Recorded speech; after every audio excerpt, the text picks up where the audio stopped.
Bonjour à chacune et à chacun. L'épidémie que nous vivons bouleverse nos vies et je veux avant toute chose remercier chacune et chacun des efforts que vous faites pour faire en sorte que nous fassions barrage à cette épidémie. En restant chez nous, nous sauvons des vies. C'est difficile, c'est compliqué. Lorsque l'on a des enfants, lorsque l'on est tout seul, lorsque l'on est isolé, lorsqu'on est soi-même peut-être confronté aussi à la maladie, à l'éloignement de ses proches. Tout cela est très difficile à vivre, mais je veux vous dire un immense merci pour ce que vous faites pour aider nos soignants à combattre l'épidémie. Merci aussi, bien sûr, à toutes celles et ceux qui assurent un travail indispensable. Je pense bien sûr à tous les agents des services publics, en premier lieu les soignants, tous ceux qui dans les hôpitaux, jour et nuit, sont à la tâche pour combattre et sauver les vies de celles et ceux qui arrivent et qui sont pour beaucoup d'entre eux dans les services de réanimation. Mais je veux aussi remercier tous les agents publics, je pense aux pompiers, je pense aux policiers, je pense aux éboueurs, je pense à tous les agents municipaux et les agents de l'État qui sont mobilisés jour après jour pour permettre à une ville comme Paris de continuer à vivre avec ses fonctions essentielles, même si bien sûr cette vie est une vie au ralenti. D'ailleurs, plus de 1700 fonctionnaires municipaux volontaires sont venus ces dernières semaines aider leurs collègues dans des missions qui n'étaient pas les leurs traditionnellement.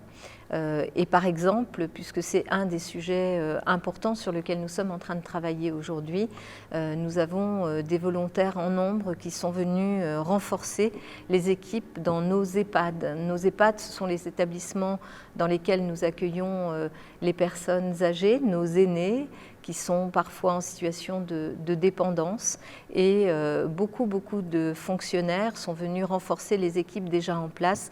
Je veux leur dire un immense merci parce qu'elles sont héroïques, ils sont héroïques, ils sont au quotidien, aux côtés de nos aînés.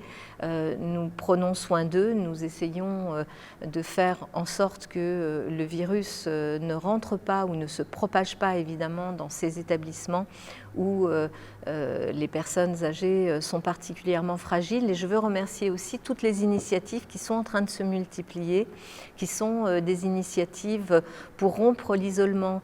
Je pense à tous ces artistes qui nous ont proposé leur aide, et Elsa Zilberstein en premier lieu, pour venir parler à travers bien sûr les réseaux sociaux, à travers des tablettes qui permettent d'établir une communication directe avec les personnels et aussi bien sûr les résidents de nos EHPAD pour venir rompre l'isolement qui, on le sait, est quelque chose de terrible à vivre.